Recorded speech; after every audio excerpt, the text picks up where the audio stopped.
We're running out of time and we still don't know the rules. Everything here is impossible, but it's also real. Saving those children is how we all go home. There's something else here now. Something new. Your wife shouldn't have dug that hole, Jim.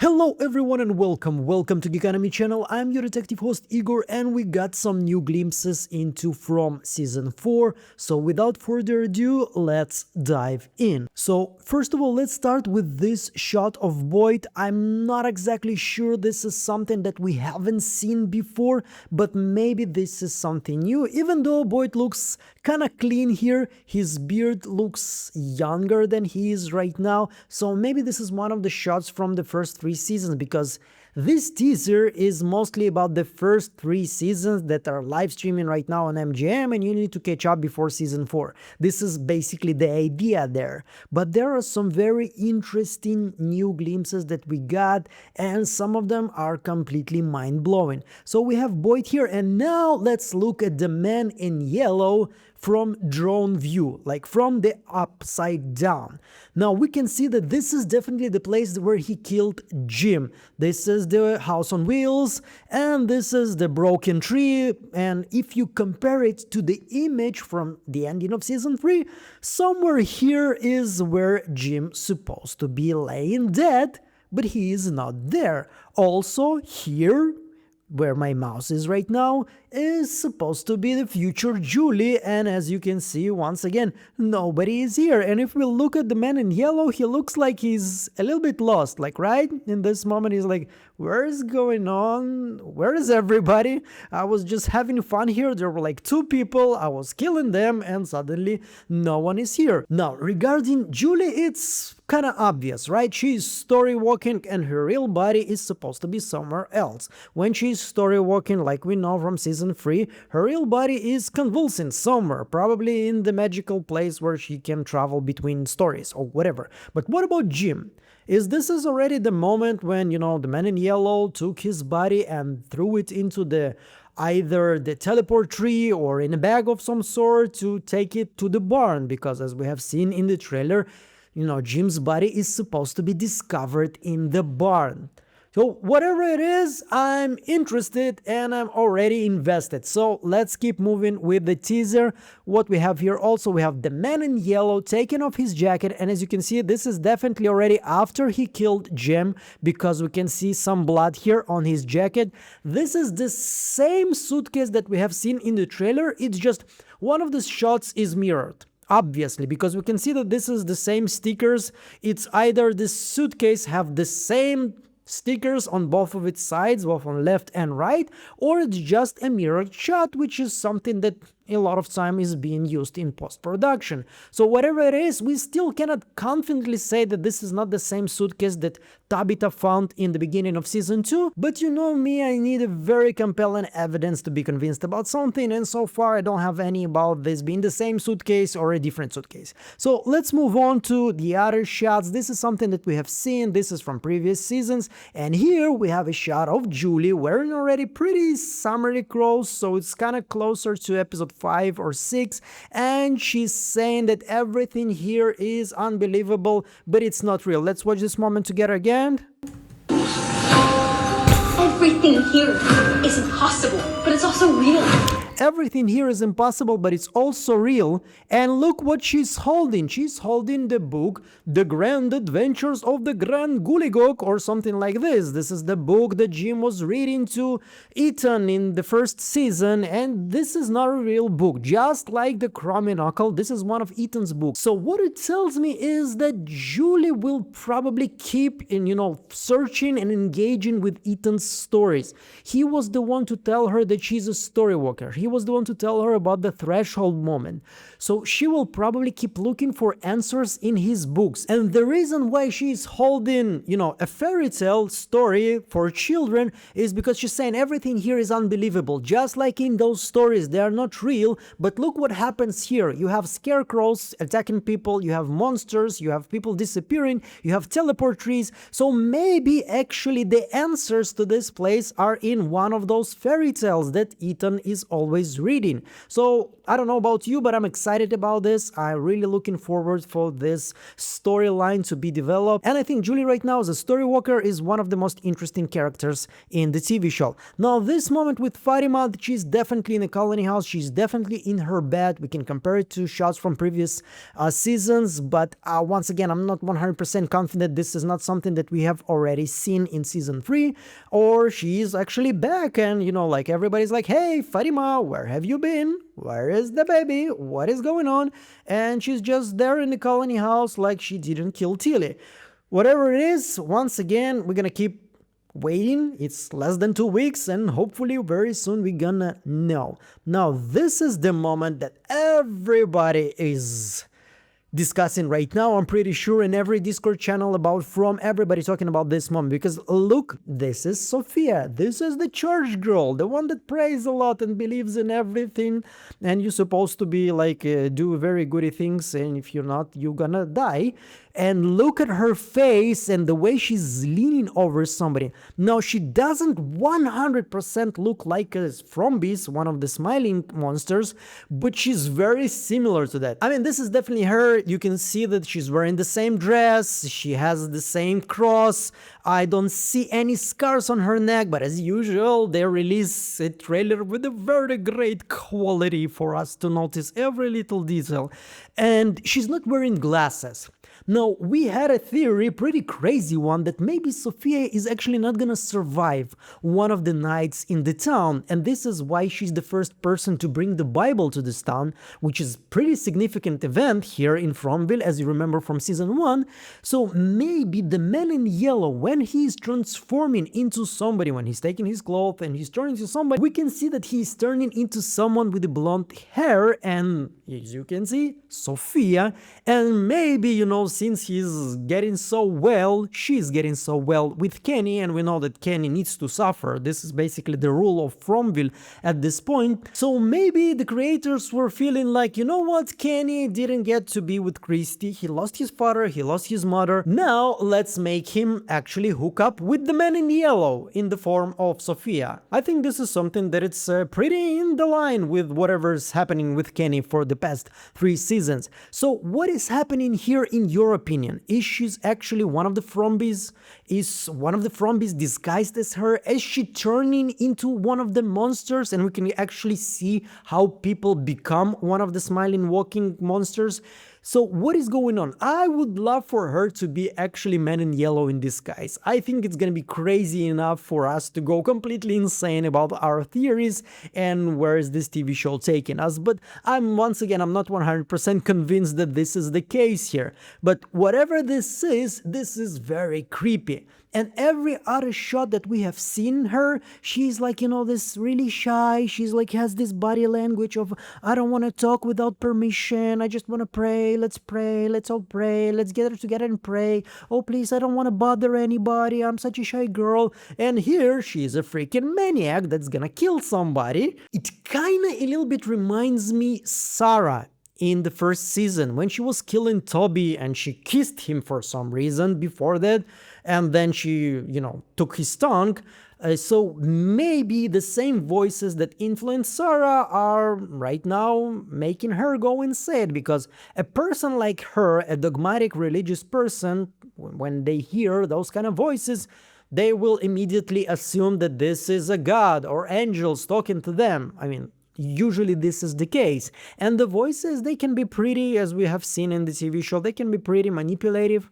So they can just say to her, you know what, we angels, dude, you should start killing people. This is the only way to save everybody. So maybe this is also the case. But whatever it is, this is a pretty big bombshell. I mean, we kind of had this intuition about Sophia that she's not very good news for the town. But now we have pretty much a confirmation that this is pretty bad. Like, whatever she's about about to do here, this is not good. I mean, you agree with me. Nobody smiles at you like this and you're like, okay, something's great waiting for me right now. I'm gonna have some fun. No, you see somebody looking at you like this and smiling at you like this.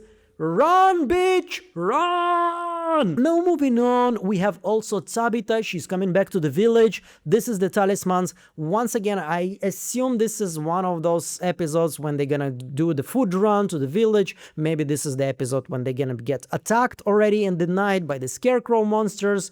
So whatever it is, we'll find out. And this is very interesting because Tabitha, she has the memories of probably the first child or the first woman in this place. We remember that she has a recurring dream when she was a child of her being a little girl hiding behind those red stones, and then somebody goes on top of her and she screams, and this is how the dream ends. So she is looking for more answers, and hopefully she's gonna get some because we need some fucking answers, please. Anyway, moving forward, this is something that we have seen. This is season 2, this is season 3, this is season 2. So Tabitha says here that we need to save the children. This is the only way to get home. Pretty much, we kind of got confirmation already a couple of times. Once again, maybe it's a lie because sometimes, you know, people lie here in this TV show and other creatures lie here in this TV show. But so far, we know that in order to break the curse, you need to save the children. So yeah, season 3, and this is Boyd saying that there is something new here. So whatever it is, we still don't know. Maybe this is once again something from season 2 that I don't remember when he was talking about the cicadas. But once again, it's kind of felt already new shot. Don't know. Not confident enough here to say that I'm 100% sure that this is season 2 or season 4. So if somebody can help me here in the comments, I would appreciate it a lot. Now this is season 2 obviously, and we can see here one of the scarecrow monsters, he's attacking. Here I was assuming that this is Donna, and now we can almost confidently say that this is her. Like, look at the, you know, the coat that she's wearing. It's kind of like light blue, and this is exactly what Donna was wearing in the first teaser. So pretty much this is it probably, and we can see that one of the monsters doesn't have the right eye. So this is this monster that we have seen in the trailer, 100% confident, and it's very interesting because, you know, losing your right eye is a reoccurring theme in this TV show. We have seen it many times. I already covered this countless of times. I'm not going to repeat myself. Just remember, no eye, very good, very interesting. Moving on. So we have also season 3, and we have this interesting moment when Jade is being dragged into this place. Obviously, this is the place that we have seen in the trailer. So there is some kind of like a burial ground here that is covered with this very big, large stone. This is where the Ankui children are buried somehow. So yeah, probably this is it. This is the place, and this is where they are dragging him to. Now, the big question is why? I mean, they don't want to kill Jade for some reason. There are some people they don't want to kill, like Boyd, like Victor. We have seen many times that the monsters have a chance killing them, but they don't do it. Also, in season 3, in the first episode, the milkman monster had a pretty good chance to kill Jade, but he decided to kill the cow. So there are some characters that are pretty much have some kind of an immunity here against the monsters. Whatever it is, I don't know, maybe it's him being reincarnation of one of the first people, but then again it would probably mean that he is supposedly an enemy, somebody who needs to kill. Or maybe those people needs to be either broken down and become crazy, like Christopher, or maybe they need to be killed in a certain point of a story. Anyway, moving forward, so we have this moment we have seen in the trailer and the Civil War soldier, that's it. So this is the teaser, and I think it's pretty interesting, but since we are talking already here, I kind of missed the synopsis for the first 6 episodes. So let's go through them. So the first episode is called The Arrival, and we have the synopsis. A new arrival throws the town into chaos. Jade and Tabitha struggle with their revelation at the Battle Tree. Boyd grapples with the implications of Smiley's return. So basically we pick up where we left, and the new arrival, this is probably Sophia and her father.